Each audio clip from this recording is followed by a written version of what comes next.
2013 இதே ஜாஃபர் சாதிக்கு வந்து மலேசியாவில இருந்து பாம்பேக்கு கெட்டமைன்கிற ஒரு போதைப் பொருள் வந்து கடத்தின வழக்குல கைது செய்யப்படுறாரு.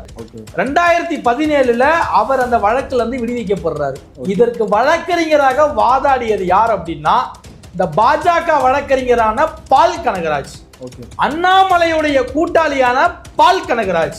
பால் கனகராஜ் வந்து பாஜகவினுடைய மாநில துணைத் தலைவர், கேசவநாயகத்துக்கும் நெருங்கிய கூட்டாளி.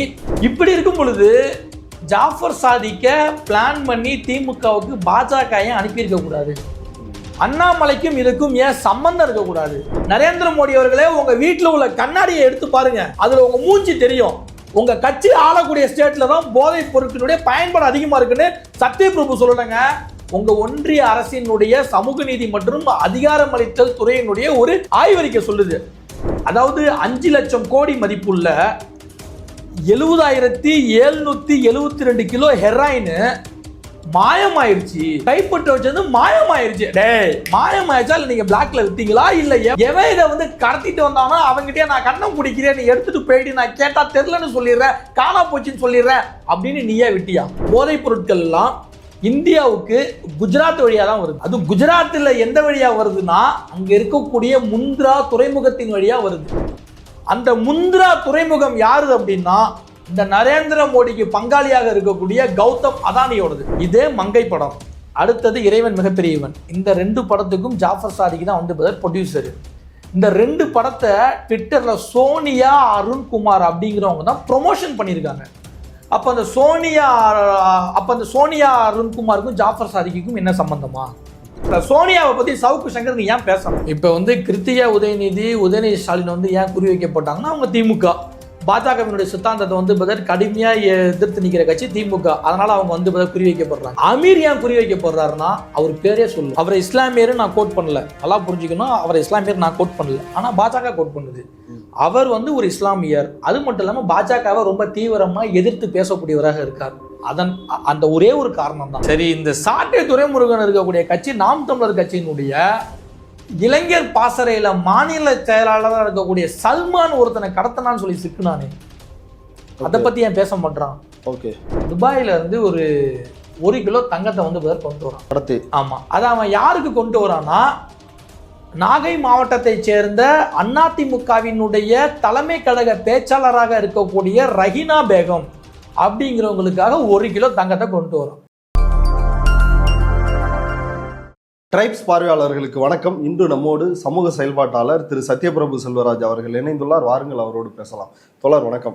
வணக்கம். 2000 கோடி ரூபாய் மதிப்புள்ள போதைப் பொருளை கடந்த 3 ஆண்டுகளாக தொடர்ந்து கடத்தி வந்தார் அப்படின்ற விவகாரத்தில் தேடப்பட்ட நபராக இருந்த ஜாபர் சாதிக், அவர் திமுகவினுடைய அயலக அணியின் மாவட்ட துணை அமைப்பாளராக வந்து இருந்திருக்கிறாரு. அவரை இன்று வந்து மத்திய போதைப்பொருள் கடத்தல் தடுப்பு பிரிவு வந்து கைது செஞ்சிருக்கிறாங்க. இந்த சம்பவம் வந்து ஒரு மிகப்பெரிய அதிர்வலைகளை கடந்த சில நாட்களாக தமிழக அரசியலில் ஏற்படுத்தி வருகிறது. இந்த போதைப்பொருள் கடத்திய இந்த ஜாஃபர் சாதிக்குடன் உதயநிதி ஸ்டாலினுக்கு தொடர்பு இருக்கிறது, கிருத்திகா உதயநிதிக்கு வந்து தொடர்பு இருக்குது அப்படின்னு வந்து தொடர்ந்து சவுக்கு சங்கர் போன்ற நபர்கள் இவங்க எல்லாம் வந்து குற்றம் சாட்டிட்டு இருக்கிறாங்க. இதனுடைய பின்னணி என்ன? பிரதர், நீங்க கேட்ட கேள்வியில ஒரு சின்ன திருத்தம் என்ன அப்படின்னா, போதை பொருள் வந்து கடத்தினதாக ஜாஃபர் சாதிக் மேல வந்து கேஸ் கிடையாது. என்ன கேஸ்னா, அதாவது ஒரு விதமான போதை பொருளுக்கு பயன்படக்கூடிய ஒரு மூலப்பொருளை வந்து கடத்தினதான் கேஸ். இப்ப நீங்க வந்து கேட்டீங்க, திமுக இருக்கக்கூடிய உதயநிதி ஸ்டாலினாக இருக்கட்டும், கிருத்திகா உதயநிதியாக இருக்கட்டும், இவங்களுக்கெல்லாம் இவர் கூட தொடர்பு இருக்கான்னு நீங்க கேட்டீங்க. வேண்டுமானால் சினிமா ரீதியாக ஜாஃபர் சாதிக்கும் கிருத்திகா உதயநிதிக்கும் ஒரு சின்ன லிங்க் ஒன்று இருக்கு. அது என்னன்னு நான் சொல்றேன். ஆனா இந்த போதைப் பொருள் கடத்தல் சம்பந்தமான தொடர்பு ஜாஃபர் சாதிக்கு வந்து யார் கூட இருக்கு அப்படின்னா, இன்னைய வரைக்கும் இந்த விஷயத்தை ஊதி எவன் நம்ம ஸ்டேட்ல வந்து பெருசாக்கணும், ஒரு பெரிய பிரச்சனையை உண்டாக்கணும், நம்ம ஸ்டேட்டுக்கு கெட்ட பேரை உண்டாக்கணும் அப்படின்னு கூக்குரலிட்டானுங்களோ அவனுங்களுக்கு தான் தொடர்பு. ஓகே, யார் அது? பாஜக அண்ணாமலை பால் கனகராஜ். ஓகே, யார் பால் கனகராஜ்? பால் கனகராஜ் வந்து பாஜகவினுடைய மாநில துணைத் தலைவர், அண்ணாமலைக்கு நெருங்கிய கூட்டாளி, அண்ணாமலைக்கு அடுத்த கட்டத்தில் உள்ளவர், கேசவநாயகத்துக்கும் நெருங்கிய கூட்டாளி. அந்த கட்சியில எவன் ஒல்ல மாதிரித்தனம் பண்ணிட்டு உள்ள போறானோ அவனுங்களுக்கெல்லாம் வக்கீலாக ஆஜராகக்கூடிய ஒரு வழக்கறிஞர், பாஜக வழக்கறிஞர் தான் இந்த பால் கனகராஜ். ஓகே, எப்படி தொடர்பு நீங்க கேட்கணும்? எப்படி தொடர்பு நீங்க 2013 இருந்து பார்க்கணும். 2013 இதே ஜாஃபர் சாதிக்கு வந்து மலேசியாவில இருந்து பாம்பேக்கு கெட்டமைன்கிற ஒரு போதைப் பொருள் வந்து கடத்தின வழக்குல கைது செய்யப்படுறாரு. யாராலனா போதைப் பொருள் தடுப்பு பிரிவால இந்த ஜாஃபர் சாதிக் வந்து பிரதர் கைது செய்யப்படுறாரு. 2017 அவர் அந்த வழக்குல இருந்து விடுவிக்கப்படுறாரு. இதற்கு வழக்கறிஞராக வாதாடியது யார் அப்படின்னா இந்த பாஜக வழக்கறிஞரான பால் கனகராஜ், அண்ணாமலையுடைய கூட்டாளியான பால் கனகராஜ். பாஜகவில் இருக்கக்கூடிய மொல்லமாரிகளுக்கெல்லாம் ஆஸ்தான வழக்கறிஞராக நீதிமன்றங்கள்ல வந்து ஆஜராகக்கூடிய பாஜக வழக்கறிஞரான பால் கனகராஜ் தான் 2013 மலேசியாவில இருந்து பாம்பேவுக்கு கெட்டமைன்கிற ஒரு போதைப் பொருளை வந்து கடத்தின வழக்குல 2017 வந்து இந்த ஜாஃபர் சாதிக்கு இந்த பால் கனகராஜ் தான் விடுதலை வாங்கி கொடுத்திருக்காரு. ஓகே, இப்படிப்பட்ட ஒரு பின்னணி உள்ள நபரை ஏன் திமுக வந்து சேர்த்துக்கிட்டாங்க? இதுவே வந்து திமுக மேல சந்தேகப்படுவதற்கு எல்லாமே சரிதானே? அதுக்கான காரணங்கள் இருக்குல்ல பிரதர். அது ஓகே, அது ஒரு பக்கெட் வச்சுப்போம். இப்ப இன்னொன்னு சொல்றேனே, 2013 இருந்து இந்த ஜாஃபர் சாதிக்க வந்து என்சிபி, அதாவது போதைப் பொருள் தடுப்பு பிரிவு வந்து அண்டர் வாட்சில வச்சிருந்திருக்காங்க. அப்படி இருக்கும் பொழுது இந்த 3 வருஷமா அந்த ஜாஃபர் சாதிக்கால் எப்படி இந்த தொழிலை பண்ண முடியும்? ஒண்ணு. இதுல நான் இன்னொரு கேள்வி கேட்கிறேனே, 48 முறை இந்த கடத்தல்ல ஈடுபட்டு இருக்கிறார். ஆமா ஆமா ஆமா. இதுல இன்னொன்னு சொல்றேனே, ஒருத்தன் தான் மேல உள்ள வழக்க முடிச்சிட்டு நான் இப்ப வந்து கிளீன் ஹேண்டா இருக்கேன் அப்படின்னு சொல்லிட்டு ஒருத்தன் வரான். அவன் எந்த கட்சிக்கு போனாலும் சேர்த்துக்க தான் செய்வாங்க. ஒண்ணு, அவன் மேல கேஸ் இல்ல, வழக்கு இல்ல, அவன் அந்த கேஸ்ல விடுதலை வாங்கிட்டான். ஒண்ணு. இந்த ஜாஃபர் சாதிக்க ஏன் பாஜகவும் அண்ணாமலையும் இதே பால் கனகராஜும் பிளான் பண்ணி திமுகவுக்கு நீ போடா அப்படின்னு சொல்லி அனுப்பிச்சிருக்க கூடாது? திமுகவுக்கு மட்டும் அனுப்பல, ஜாஃபர் சாதிக்கோட தம்பியை விசிகாவுக்கு அனுப்பிச்சிருக்காங்க. ஏன்னா இன்னைக்கு திமுகவும் விசிகா மட்டும்தான் எனக்கு தெரிஞ்சு நம்ம ஸ்டேட்ல பாஜகவினுடைய சித்தாந்தத்தை முழுமையா எதிர்த்து நிற்கக்கூடிய கட்சிகள் எது அப்படின்னா திமுக விசிகா தான். கரெக்டா அந்த திமுகவில் அண்ணனையும் விசிகாவில் தம்பியும் போய் சேர வேண்டிய காரணம் என்ன? 2017 இதே பால் கனகராஜ் வாதாடி, அதாவது 2017 இந்த ஜாஃபர் சாதிக்காக கோர்ட்ல ஆஜராகி அந்த வழக்குல விடுதலை வாங்கி தர வேண்டிய அவசியம் என்ன? நீங்க இந்த வந்து டாட்ஸ் எல்லாம் வந்து பிரதர் கணக்கு பண்ணி பாருங்க. அப்ப திமுகவுக்கும் விசிகாவுக்கும் கெட்ட பேர் ஏற்படுத்தணும். இதன் மூலியமா நம்ம ஸ்டேட்ல ஒரு பெரிய குழப்பத்தை உண்டு பண்ணணும். ஆல்ரெடி பாஜக வந்து நம்ம தமிழ்நாட்டில் அதாவது பல இடங்கள்ல மதம் சார்ந்த கலவரங்களை ஏற்படுத்துறதுக்கான முயற்சிகளை ஈடுபட்டாங்க, பலிக்கல. அடுத்தது சாதி சார்ந்த பிரச்சனைகளை உருவாக்க பார்த்தாங்க, பெரிய அளவுல ஈடுபடல. அப்படிங்கிறப்ப நம்ம தமிழ்நாட்டில் சட்ட ஒழுங்கு பிரச்சனைகளை வந்து ஏற்படுத்தலாம்னு இவங்க வந்து ட்ரை பண்ணாங்க, அதுவும் பெருசா எடுபடல. அப்ப என்னடா பண்ணலாம் பெதர்? இது ஒன்றும் வந்து நம்ம ஸ்டேட்டினுடைய கவர்மெண்ட்டுக்கான கெட்ட பேர் மட்டும் கிடையாது, நம்ம வந்து ஒட்டுமொத்த ஸ்டேட்டுக்குமான கெட்ட பேரா இவனுக்கு வந்து போய் கொண்டு வரானுங்க. அப்ப இந்த வந்து போதை சம்பந்தமான ஒரு விஷயத்தை உருவாக்கணும் அப்படின்னு பாஜக போட்ட அஜெண்டாவா ஏன் இருக்கக்கூடாது? ஓகே, ஏற்கனவே ஹெச் ராஜா சொல்லிருக்கிறாரு இது தமிழ்நாடு இல்ல கஞ்சா நாடுன்னு. யாரு? ஹெச் ராஜா தானே பெதர். இப்போ கொஞ்சம் ஸ்டாட்டிஸ்டிக்ஸை பார்ப்போமா? நம்ம ஸ்டாட்டிஸ்டிக்ஸை பார்ப்போமா? ஸ்டாட்டிஸ்டிக்ஸ் என்ன சொல்லுது அப்படின்னா, எவன் சொன்னா? ஹெச் ராஜா தானே சொன்னா கஞ்சா நாடுன்னு. இந்த அவன்ட்டே வரேன் இப்ப நான். ஓகே, எது கஞ்சா நாடுன்னா உத்தரப்பிரதேசம் தான் கஞ்சா நாடு. இந்த ஹெச் ராஜா போன்றவனுக்குலாம் நான் சொல்ற கொஞ்சம் நல்லா கேட்டுக்கோங்க.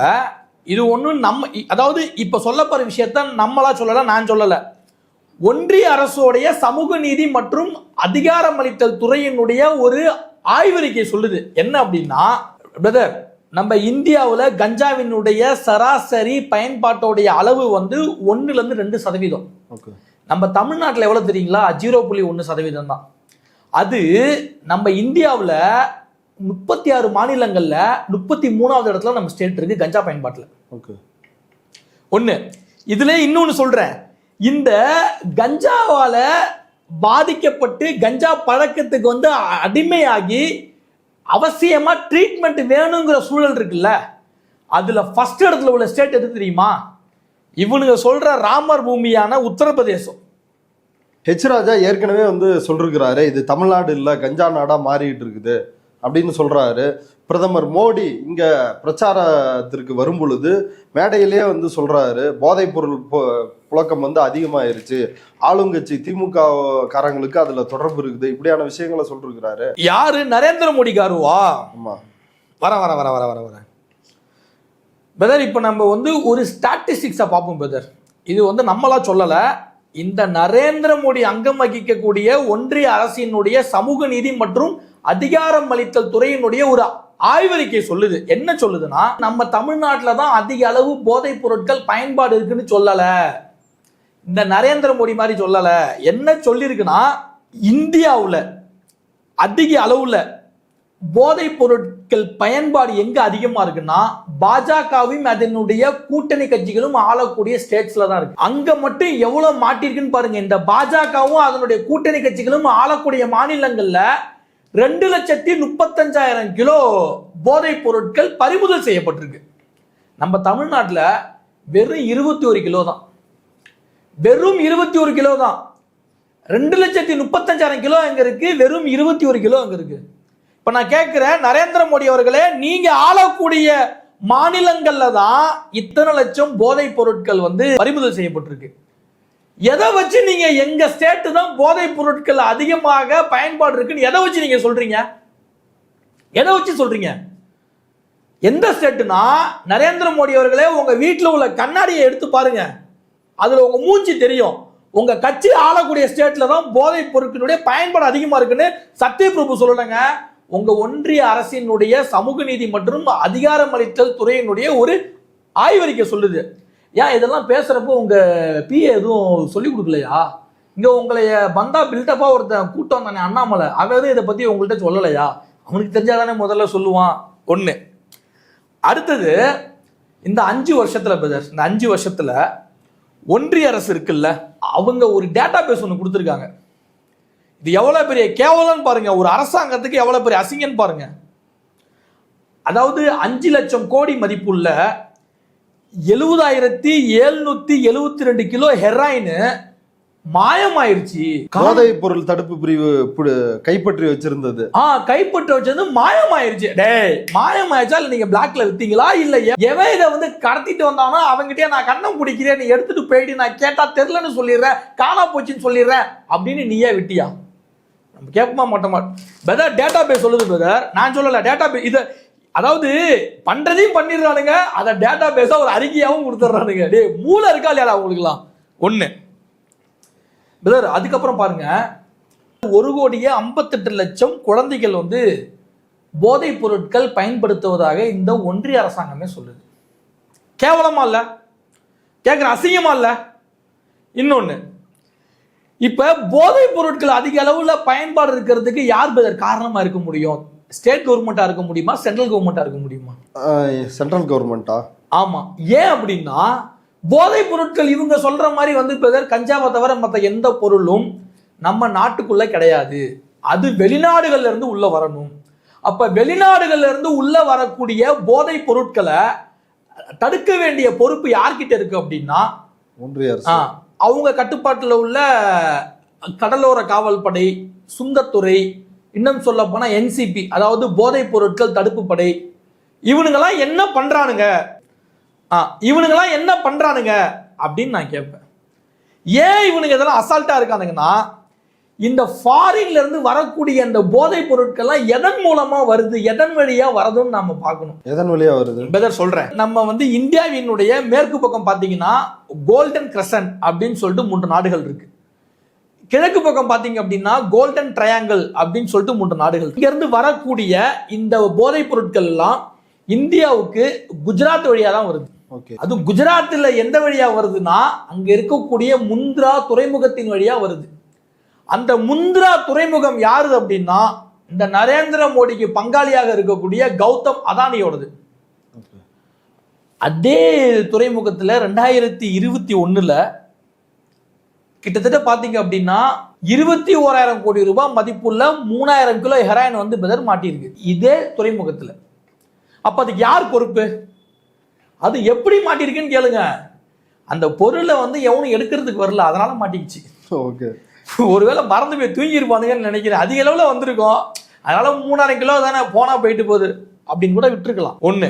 இப்படி இந்தியா வந்து போதைப் பொருட்களின் தலைநகரமாக மாறி வருவதற்கு காரணம் மாநில கட்சிகள் கிடையாது, பாஜக தான். இப்ப உள்ள ஒன்றிய அரசு தான். இத நம்ம சொல்லல, ஸ்டாட்டிஸ்டிக் சொல்லுது. இந்த ஒன்றிய அரசினுடைய சமூக நீதி மற்றும் அதிகாரமளித்தல் துறையினுடைய ஒரு ஆய்வறிக்கை சொல்லுது இதெல்லாம். அடுத்தது பிரதர், கஞ்சான்னு ஒண்ணு கேட்டீங்க, நீங்க கஞ்சான்னு ஒண்ணு சொன்னீங்க.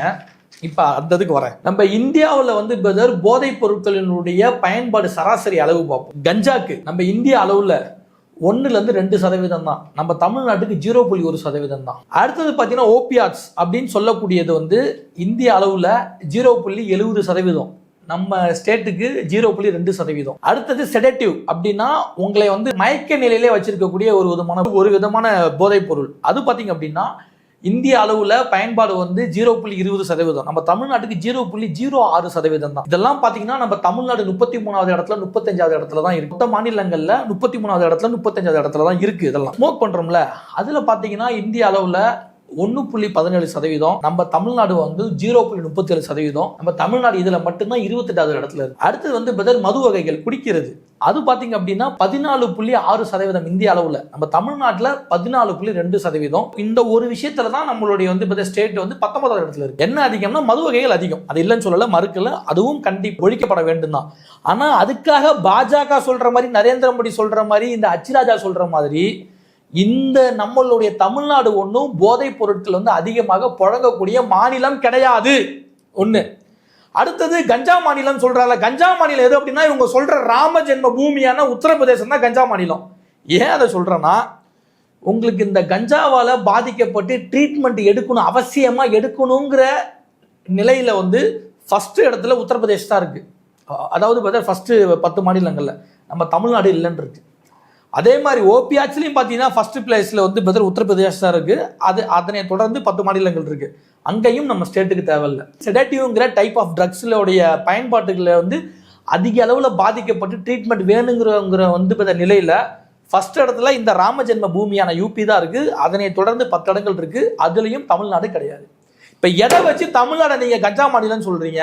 எதை வச்சு தமிழ்நாட்டில் வந்து போதைப் பொருட்களுடைய பயன்பாடு அதிகமா இருக்குன்னு எதை வச்சு நீங்க சொல்றீங்க? இப்ப அடுத்து வந்து இன்னொரு ஆதாரத்தை வந்து வெளியிட்டு இருக்கிறாங்க. இப்ப இன்னைக்கு கைது செய்யப்பட்ட ஜாஃபர் சாதிக் அவர் வந்து விசாரணையின் போது வாக்குமூலத்தில் சொன்னது என்னன்னா, மங்கை அப்படின்ற கிருத்திகா உதயநிதியினுடைய திரைப்படம், அவங்க எடுத்த திரைப்படம், அதனோட ப்ரொடியூசரும் வந்து ஜாஃபர் சாதிக் தான் அப்படின்ற ஒரு குற்றச்சாட்டு வெளிவந்திருக்குது. இதை கடுமையா ட்ரோல் பண்ணிட்டு இருக்கிறாங்களே பாஜகவினரும் நாம் தமிழர் கட்சியினரும். பதர் ஆக்சுவலா வந்து பாத்தீங்க அப்படின்னா ஜாஃபர் சாதிக் சொன்னதாக அந்த சிபி அதிகாரி சொன்ன தகவல் தான். அது என்னன்னா, மங்கை படத்துக்கு இவர் தான் வந்து பணம் வந்து ப்ரொடியூஸ் பண்ணதா சொல்லியிருக்காரு அப்படின்னு.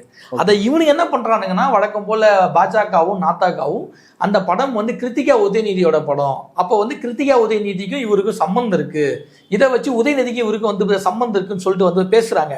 ஆனா என்ன ஒரு விஷயம்னா, மங்கை படம் வந்து கிருத்திகா உதயநிதியோட படம் கிடையாது. மங்கை படத்தோட டைரக்டர் அப்படின்னா குபேந்திரன் காமாட்சி அப்படிங்கிறவரோட படம். அந்த படம் அதுல யார் நடிச்சிருக்காங்கன்னா, இந்த கயல் படத்துல ஒருத்தவங்க நடிச்சாங்கல்ல, அவங்க வந்து பேர் என்ன, ஆனந்தி. அந்த கயல் ஆனந்திங்கிறவங்க நடிச்ச படம் அது. குபேந்திரன் காமாட்சிங்கிறவங்க டைரக்ட் பண்ண படம் அது. அந்த படத்துக்கு இந்த ஜாஃபர் சாதிக் வந்து ப்ரொடியூசர். என்ன ஒரு விஷயம்னா, இதுல வந்து கிருத்திகா உதயநிதி எப்படி வராங்க அப்படின்னா, படம்னு ஒண்ணு பண்ணுனா அதுக்கு வந்து பார்த்தீங்கன்னா ஏதோ ஆடியோ லான்ச் வைப்பாங்க, சிங்கிள் பாட்டு மட்டும் வந்து ரிலீஸ் பண்ணுவாங்க. அடுத்தது வந்து பார்த்தீங்கன்னு வச்சுக்கோங்களேன், இது ட்ரெய்லர் ரிலீஸ் வைப்பாங்க, டீசர் ரிலீஸ் வைப்பாங்க. அப்புறம் வந்து படம் நல்லா வந்து இது என்னது ஹிட் ஆயிடுச்சு அப்படின்னு வச்சுக்கோங்களேன், சக்ஸஸ் மீட் வைப்பாங்க. இதெல்லாம் வாடிக்கையான விஷயம். அப்படி இந்த படத்துல ஒரு பாடல் வந்து வெளியிட்டு இருக்காங்க. அதுக்கு பேர் வந்து சிங்கிள் ரிலீஸ்ன்னு சொல்லுவாங்க. அதற்கு வந்து கிருத்திகா உதயநிதியும் சினிமா துறையில இருக்கிறதுனால அவங்களும் 2-3 படங்களை வந்து டைரக்ட் பண்ணதுனால இவங்க போய் கூப்பிட்டுருக்காங்க. அதன் அடிப்படையில அவங்க வந்திருக்காங்க. அதன் அடிப்படையில அந்த படத்தினுடைய ஒரு பாடலை வந்து அவங்க வந்து ஆன்லைன்ல வந்து ரிலீஸ் பண்ணியிருக்காங்க. இதை எப்படி நீங்க சம்பந்தம் சொல்ல முடியும்? இவங்க ஒன்றும் பாஜக பால் கனகராஜ் மாதிரி 4 வருஷம் 5 வருஷம் நின்று அந்த ஆளுக்கு ஒரு கேஸ்ல வாதாடி இதுல வாங்கி தரலையே. அதானே இவரு ஒரு வந்து ப்ரொடியூசருக்கு இன்னும் சொல்ல போனா ப்ரொடியூசர் போய் நேரடியா கூப்பிட்டுருப்பாரான்னு தெரியாது, பிஆர்ஓ மூலியமா போயிருக்கலாம். இந்த மாதிரி ஒரு வந்து மேடம் படத்துடைய ஒரு விஷயம் இருக்கு மேடம், இது பெண்கள் சம்பந்தப்பட்ட படம், பெண்ணுரிமை சம்பந்தப்பட்ட படம் சொல்லியிருக்கலாம். ஏன்னா அந்த படத்தினுடைய பேர் வந்து பதர் மங்கைன்னு இருக்கு. அதுல வந்து பதர் இது அது ஃபர்ஸ்ட் லீடாவே ஒரு பொண்ணு தான் பண்ணியிருக்காங்க. அப்ப வந்து பதர் பெண்கள் சம்பந்தப்பட்டமான வந்து பதர் படமா இருக்குங்கிற காரணத்துல கூட அவங்க அந்த பாடலை ரிலீஸ் பண்ணியிருக்கலாம். ஆனா இப்படிலாம் வந்து பதர் பேசுனது யாரு அப்படின்னா சவுக்கு சங்கர் உள்ளிட்ட இந்த பாஜக ஏடி புரோக்கர்ஸ் தான் இப்படிப்பட்ட விஷயங்களை வந்து பேசினாங்க. இதை வந்து நாமளும் தான் பார்த்தோம். இப்ப இவங்கள்ட்டலாம் ஒண்ணு கேட்கிறேன், இதே மங்கை படம், அடுத்தது இறைவன் மிகப்பெரியவன், இந்த 2 படத்துக்கும் ஜாஃபர் சாதிக் தான் வந்து ப்ரொடியூசர். இந்த 2 படத்தை ட்விட்டர்ல சோனியா அருண்குமார் அப்படிங்கிறவங்க தான் ப்ரொமோஷன் பண்ணியிருக்காங்க. அப்ப அந்த சோனியா அருண்குமாருக்கும் ஜாஃபர் சாதிக்கும் என்ன சம்பந்தமா? அப்ப அந்த சோனியா அருண்குமாருக்கு வந்து இந்த போதை கடத்தல்ல சம்பந்தம் இருக்கா? அப்ப அவங்களுடைய பிரதான பிசினஸே தானா அப்படின்னு ஏன் சவுக்கு சங்கர் உள்ளிட்ட பாஜக காரங்க எவனுமே பேசல? இந்த சவுக்கு சங்கர் ஏன் பேசல? சோனியாவை பத்தி சவுக்கு சங்கர் ஏன் பேசல? இப்ப இயக்குனர் அமீர் அவரோடையும் வந்து தொடர்பு இருக்குதுன்னு தொடர்ச்சியா பல்வேறு குற்றச்சாட்டுகள் வச்சாங்க.